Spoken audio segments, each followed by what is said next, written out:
বন্দে পুরুষোত্তম পরম প্রেমময় শ্রী শ্রী ঠাকুর অনুকূল চন্দ্রের বাণী সর্বজনের কাছে পৌঁছে দেওয়ার এক বিনীত প্রয়াস। ঠাকুরের গ্রন্থসমূহ আমরা অডিও আকারে পরিবেশন করছি, যাতে প্রত্যেকে সহজেই শ্রবণ করে তার অমৃত বাণীতে সিক্ত হতে পারেন।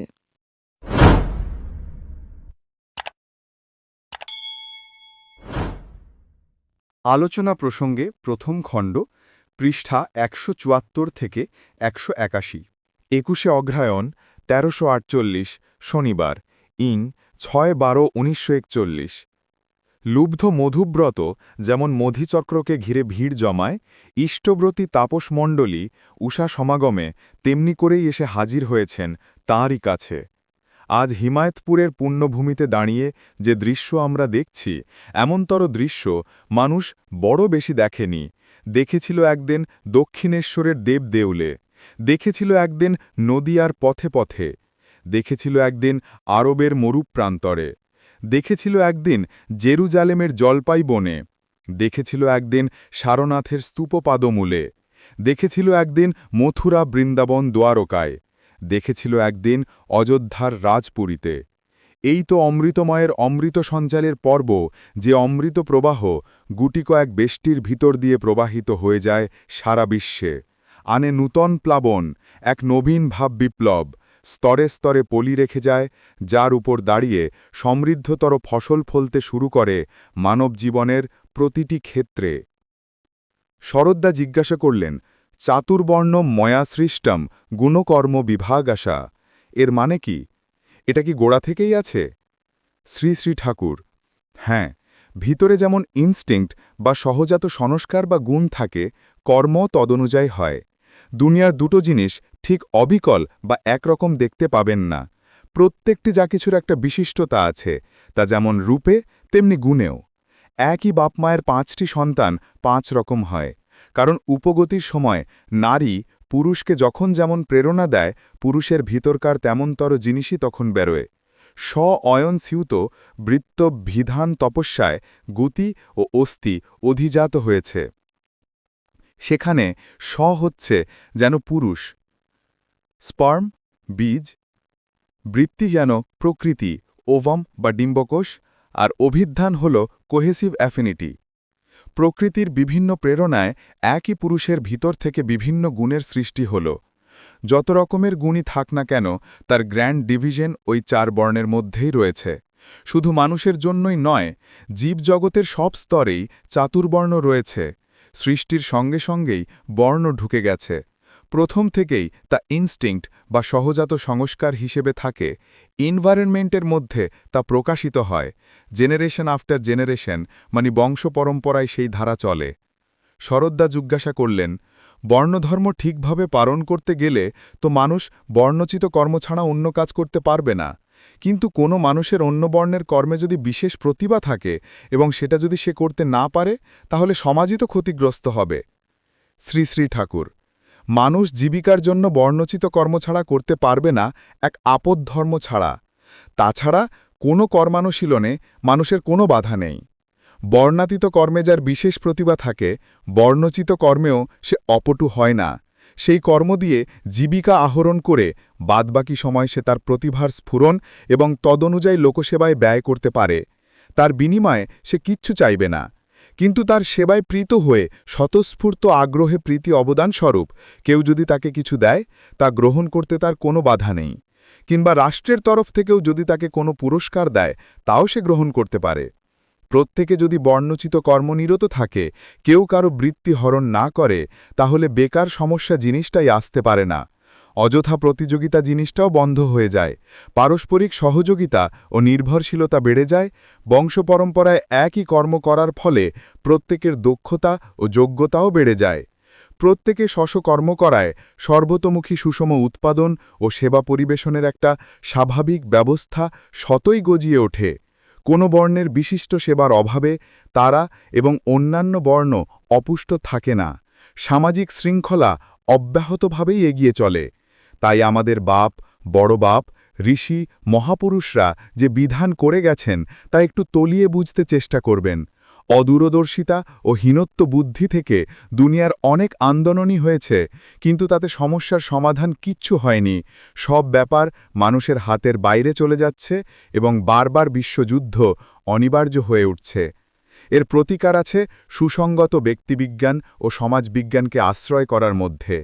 এই বিজ্ঞানের নামই বর্ণাশ্রম, এবং আমাদের ঋষি মহাপুরুষরাই এই প্রাকৃত বেদবিজ্ঞানের দ্রষ্টা, আবিষ্কর্তা ও প্রতিষ্ঠাতা। ইষ্ট প্রসঙ্গে শুনতে চ্যানেলটি লাইক, শেয়ার, সাবস্ক্রাইব করে অল নোটিফিকেশনে ক্লিক করে রাখুন। সাধনা সম্পর্কে কথায় শ্রী শ্রী ঠাকুর বললেন, আমরা অগ্নির উপাসনা, বরুণের উপাসনা, মিল্কি ওয়ে, ছায়াপথের উপাসনা, যত উপাসনাই করি না কেন, তা আমাদের কাছে যত বিরাট বা সূক্ষ্ম হোক না কেন, একটা মজা দেখবেন, আমরা কিন্তু তা হতে চাই না। কারণ আমরা জানতে চাইলেও কজাল প্লেনে, কারণ ভূমিতে আমরা রূপান্তরিত হতে চাই না। আমরা চাই with this body and consciousness, এই শরীর এবং চেতনা নিয়ে সবটার ওপর আধিপত্য করতে, সবটাকে উপভোগ করতে, ঈশ্বরত্ব লাভ করতে। তাই আমাদের মতো মানুষ হয়েও যিনি তা পেরেছেন, তাকে আমরা খুঁজি। ভগবান লাভের আকাঙ্ক্ষার মূলে রয়েছে এই। একটা দেহী মানুষ না থাকলে, তার প্রতি টান না জন্মালে এতে কোনো রস থাকে না। তাকে যখন জীবনে মুখ্য করে ধরি, তখন তার প্রীতির জন্য, তার তৃপ্তির জন্য অসাধ্য সাধন করতে পারি আমরা। তাতে আমাদের কষ্টের বোধ থাকে না। আরও পথে অতন্দ্র প্রয়াসে এগিয়ে চলি। এই সাধনার ভিতর দিয়ে নূতন নূতন অ্যাকুইজিশন বা অর্জন বা অধিগমন হয়। এমনি করেই হয় আমাদের এভলিউশন বা বিকামিং। আবার ওই বাঞ্ছিতই হলেন এলিক্সের অফ অ্যাকুইজিশন, অধিগমনের অমৃত। আধিপত্য আসলেও তা নিজে নিজে উপভোগ করা যায় না, তাকে উপভোগ করিয়ে উপভোগ করতে হয়। কন্ট্রোল বা আধিপত্য করতে চাই, সেও তারই জন্য, নচেত অহংকারে বদ্ধ হয়ে যাই, ফার্দার অ্যাকুইজিশনও হয় না, উপভোগও থাকে না। এমনি করে ইষ্টহারা সাধনার মধ্য দিয়ে মানুষ একটা দানব, পাগল বা দুশ্মনও হয়ে উঠতে পারে। কারণ তখন সাধনার ভিতর দিয়ে সে যদি কোনো শক্তি লাভ করে, তা সে নিজেরই খুশি, খেয়াল বা প্রবৃত্তি মাফিকই ব্যবহার করবে। সাধনা মানে অ্যাকুইজিটিভ এফর্ট। যে কোনো দিকেই মানুষ সাধনা করুক, যেমনতর বিদ্যা, শক্তি বা যোগ্যতা সে আহরণ করুক, তার পিছনে যদি ইষ্টানুরাগ না থাকে, তাতে কিন্তু ওই একই ফল দাঁড়াবে। তাই জীবনের আদিতে, মধ্যে ও অন্তে সর্বাবস্থায় যে জিনিসটি দরকার, তা ওই ইষ্টপ্রাণতা।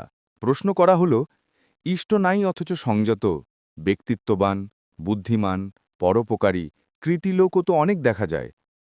শ্রী শ্রী ঠাকুর, তাদের দেখবে অন্তত মা বাবা বা শ্রেয় গুরুজনের প্রতি টান আছেই। অনেকের আবার জন্মগত সম্পদ ও প্রকৃতি ভালো থাকে, তাই ইষ্ট ধরা না থাকলেও তার দরুন চলনার মধ্যে অনেকখানি গুডনেস বা সদ্গুণ থাকে। কিন্তু সেটা হচ্ছে মেকানিক্যাল গুডনেস, যা কিনা সর্বত সঙ্গতি নিয়ে কাউতে সার্থক হয়ে ওঠে না। ফলে দাঁড়ায় একটা স্টেরাইল আনইভেন গুডনেস বা বন্ধা অসমঞ্জস সদ্গুণ, যা প্রেরণা প্রদীপ্ত করে কোনো জীবনকে উৎক্রমণশীল করে তুলতে পারে না। কারণ শ্রেয়কেন্দ্রিক না হওয়ার দরুন তাদের মিনিংফুল অ্যাডজাস্টমেন্ট হয় না, তাদের কোনো করার সঙ্গে কোনো করার সঙ্গতি থাকে না। আর শ্রেয় মানেই শ্রেষ্ঠ পুরুষ। কিন্তু দৈবী প্রকৃতি সম্পন্ন যারা, তারা উপযুক্ত ইষ্টকে গ্রহণ না করলেও শতই শ্রদ্ধাবান থাকে, এবং ইষ্টের সন্ধান পেলে তাকে গ্রহণ করতে তাদের কোনো অসুবিধা হয় না। আবার কিন্তু হীনত্ববুদ্ধি, ঈর্ষা বা আক্রোশ থেকে মানুষ খানিকটা কৃতিত্ব অর্জন করে, কিংবা প্রতিষ্ঠার লোভে পরোপকার বা মোলায়েম বাহ্যিক চাল নিয়ে চলে, তাদের দৈন্য অর্থাৎ ভিতরের অসঙ্গতি ও অসামঞ্জস্য প্রতিপদে ধরা পড়তে থাকে।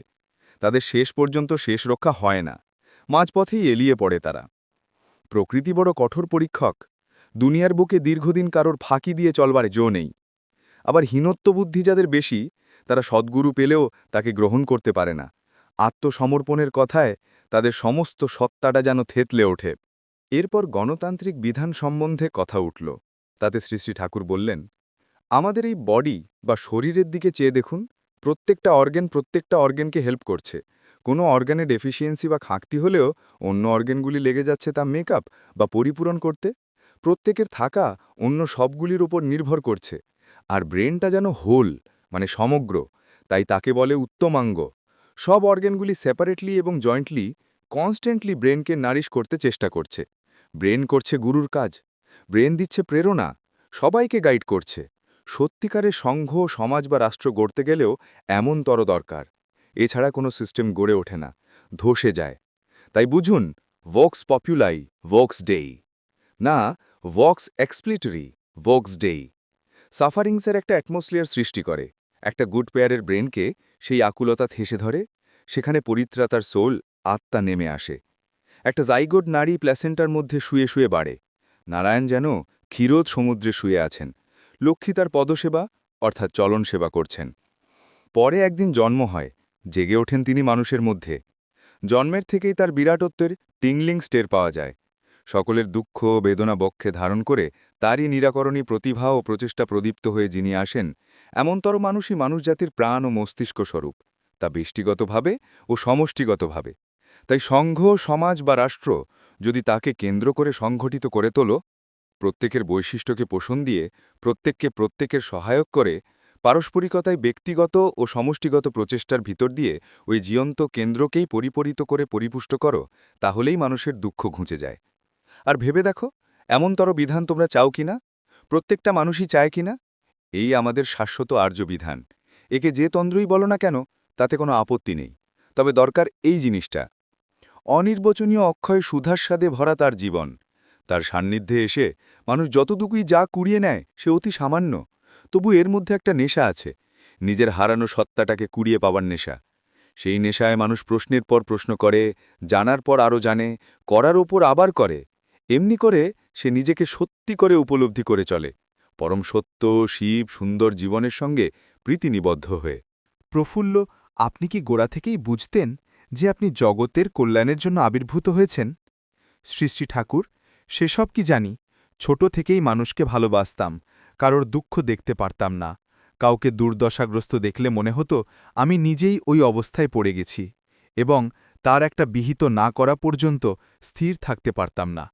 বিদ্যে, বুদ্ধি, টাকা পয়সা, লোকবল, কোনো সম্বলই আমার ছিল না, কিন্তু একমাত্র ভালোবাসার সম্বলকে বুকে করে আমি দুঃসাহসিকের মতো চলেছি। কোনো কাজকেই অসম্ভব বলে মনে করিনি। মানুষের যাতে ভালো হয় তা না করে আমার উপায় ছিল না। সেখানে পারব কিনা এমনতর প্রশ্ন বা সন্দেহের অবকাশ আমার কোনোদিন ছিল না। আমারই সত্তার আত্মরক্ষার আকৃতি যেন আমাকে হুন্নে করে ছুটিয়ে নিয়ে বেড়াচ্ছে সকলের আত্মরক্ষার জন্য। আমার এই অসহায় অবস্থা দেখে পরমপিতা বোধহয় দয়া করে সব কিছুর অন্তর্নিহিত সত্যবস্তুকে আমার চোখে আঙ্গুল দিয়ে স্পষ্ট করে দেখিয়ে দিয়েছেন। তাই আমি লেখাপড়া না জানলেও ব্যষ্টি এবং সমষ্টি জীবনের সব দিককার সব রকম মঙ্গল কিভাবে হবে সে সম্বন্ধে আমার বুঝতে কিছু বাকি নেই। পরমপিতার দয়ার দান হিসেবেই আমি এটা বুঝতে পেরেছি। আমি সাহিত্য, বিজ্ঞান, শাস্ত্রতত্ত্ব, ইতিহাস কিছুই জানি না, কিন্তু যা আমি নিজে চোখে দেখেছি সেই দর্শনে আমার বোধ যতটুকু ধরতে পারে তাতে কিছুই বাদ পড়েছে বলে মনে হয় না। আমি যা কিছু বলি ওর ভিত্তির উপর দাঁড়িয়েই বলি, তাই আমার বলা সম্বন্ধে আমার কোনো সংশয় নেই। কিন্তু আমার সবচাইতে কষ্ট হয় যখন দেখি তোমরা আমার সব কথা শুনেও যেমনভাবে খাটা দরকার তা খাট না, একটা তাত্ত্বিক আমেজ নিয়ে স্বচ্ছন্দে দিন কাটিয়ে দাও। এ কথা ঠিক যেন আমি নিষ্ক্রিয় আলাপ আলোচনা পছন্দ করি না। তোমাদের ফিঙে হয়ে লাগার পর বাংলার, ভারতের তথা সমগ্র জগতের অনেক কিছু দুঃখ কষ্টের সমাধান নির্ভর করছে। যা বলছি সেভাবে তীব্র বেগে এগিয়ে যদি না চলো, সারা দেশে এটা যদি ছড়িয়ে না দাও তাড়াতাড়ি, মানুষগুলিকে ব্যষ্টিগত এবং সমষ্টিগতভাবে যদি সুগঠিত ও সংগঠিত করে না তোলো, তবে অদূর ভবিষ্যতে তোমরা এত বড় বিপর্যয়ের সম্মুখীন হবে যার ভয়াবহতা এই অবস্থায় তোমরা কল্পনাও করতে পারো না।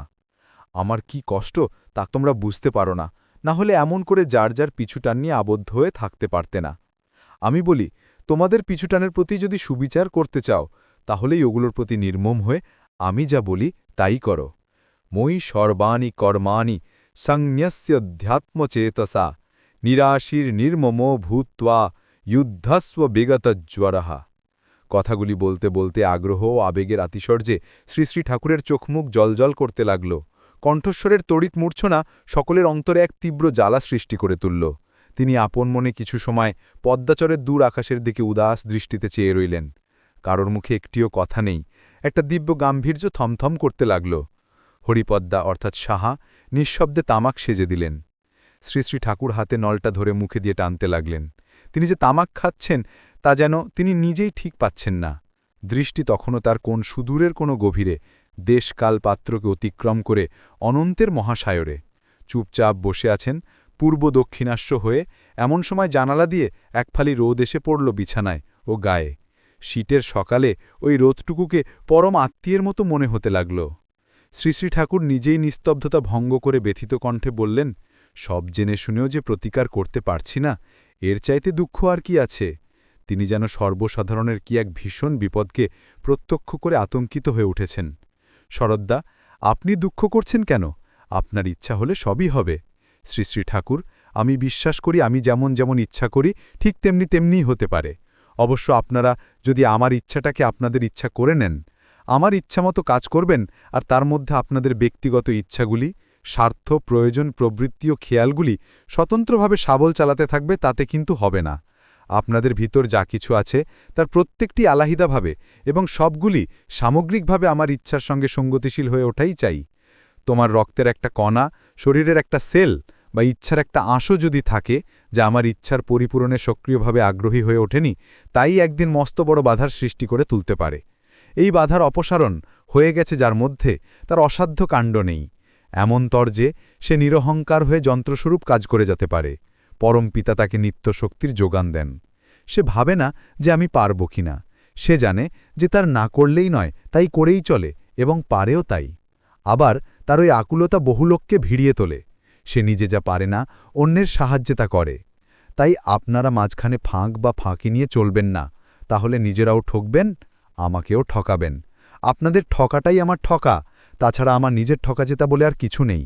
এবার আপনারা সবভাবে জিতে উঠতে দেখতে চাই, আপনারা আমার সঙ্গে সহযোগিতা করে সেই সুযোগটুকু আমায় দিন, এই আমার ভিক্ষা আপনাদের কাছে। তার চোখ মুখ চাউনি সবটার ভিতর দিয়ে যেন করুণা খরিত হচ্ছে। হঠাৎ ফিরে বসলেন। তিনি ফিরে বসে প্রত্যেকের সর্বাঙ্গে স্নেহদৃষ্টি বুলিয়ে দিতে লাগলেন। মুহূর্তের শান্তি, গভীর শান্তিতে অগাধ হয়ে উঠল সকলে। এক অবিস্মরণীয় মুহূর্ত, অবাং মনস গোচরম, বোঝে প্রাণ, বোঝে যার। পরবর্তী ইষ্ট প্রসঙ্গে শুনতে নেক্সট বোতাম চাপুন ও নিচের ডেসক্রিপশন ফলো করুন। চ্যানেলটি ভালো লাগলে লাইক করুন। চ্যানেলটি সাবস্ক্রাইব করে রাখুন পরবর্তী অধ্যায় শোনার জন্য। জয় গুরু।